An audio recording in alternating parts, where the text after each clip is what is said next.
Welcome to the Folktale Project. This is Dan Scholz. Today we have part 5 of The Wonderful Sheep, and we left off earlier this week with a confrontation between a king and a fairy that loved him very much. The king will become the king of the sheep, and the fairy, Ragot, I'm sure has something to do with it, don't you think? Well, let's find out. Today, in part 5 of The Wonderful Sheep.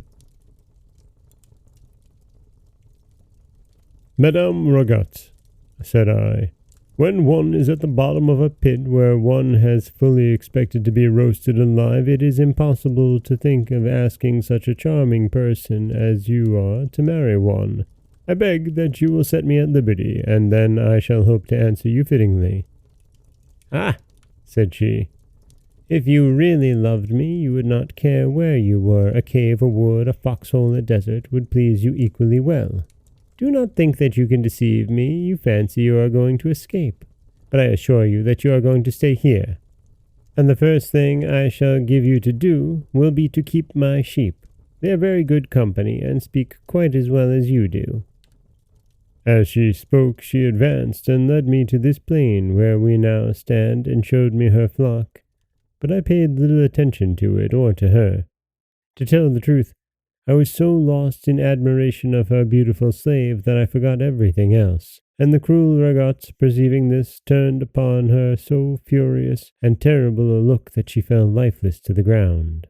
At this dreadful sight I drew my sword and rushed at Ragot, and should certainly have cut off her head, had she not used her magic arts, chained me to the spot on which I stood.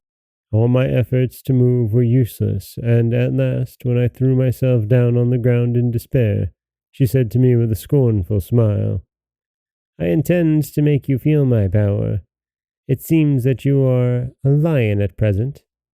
I mean you to be a sheep.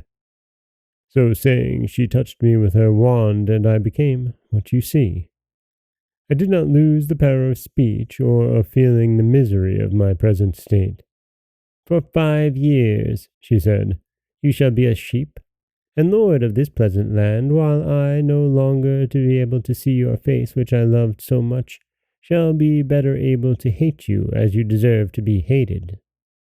She disappeared as she finished speaking, and if I had not been too happy to care about anything, I should have been glad that she was gone. The talking sheep received me as their king, and told me that they too were unfortunate princes who had, in different ways, offended the revengeful fairy, and had been added to her flock for a certain number of years, some more, some less.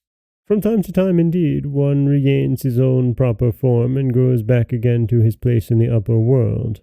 But the other beings whom you saw are the rivals or the enemies of Ragot, whom she has imprisoned for 100 years or so, though even they will go back at last. The young slave of whom I told you is one of these. I have seen her often, and it has been a great pleasure to me.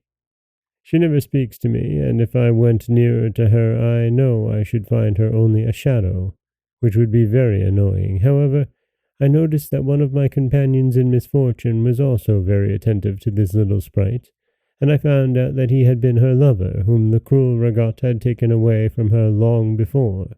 Since then I have cared for and thought of nothing but how I might regain my freedom. I have often been into the forest. That is where I have seen you, lovely princess, sometimes driving your chariot, which you did with all the grace and skill in the world, sometimes riding to the chase on so spirited a horse that it seemed as if no one but yourself could have managed it, and sometimes running races in the plain with the princesses of your court, running so lightly that it was you always who won the prize. O princess, I have loved you so long, and yet how dare I tell you of my love? What hope can there be for an unhappy sheep like myself? Miranda was so surprised and confused by all that she had heard, she hardly knew what answer to give the king of the sheep. But she managed to make some kind of little speech, which certainly did not forbid him to hope, and said that she should not be afraid of the shadows now that she knew that they would one day come to life again. Alas, she continued. "If my poor Patipata, my dear Grabigon, and the pretty little Tintin who all died for my sake were equally well off, I should have nothing left to wish for here." Prisoner though he was, the king of the sheep still had some powers and privileges. "Go," said he to his master of the horse. "Go and seek the shadows of the little black girl, the monkey, and the dog. They will amuse our princess." And an instant afterwards Miranda saw them coming towards her, and their presence gave her the greatest pleasure, though they did not come near enough for her to touch them. The king of the sheep was so kind and amusing, and loved Miranda so dearly, that at last she began to love him too. Such a handsome sheep, who was so polite and considerate, could hardly fail to please, especially if one knew that he was really a king, and that his strange imprisonment would soon come to an end.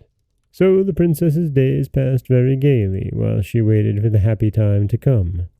The king of the sheep, with all the help of all the flock, got up balls, concerts, and hunting parties, and even the shadows joined in all the fun, and came, making believe to be their own real selves. And that is part 5 of The Wonderful Sheep. And we get all of the backstory of the king of the sheep, and the horrible fairy that seems to be behind everything. This is Dan Scholz for the Folktale Project. Don't forget that you can subscribe to the podcast on Apple Podcasts, Stitcher, Google Play, Overcast, anywhere you like to get your podcasts. You can follow us on Threads and Instagram at Folktale Project, and you can find us wherever you like to listen to your podcasts. As always, thank you so much for listening.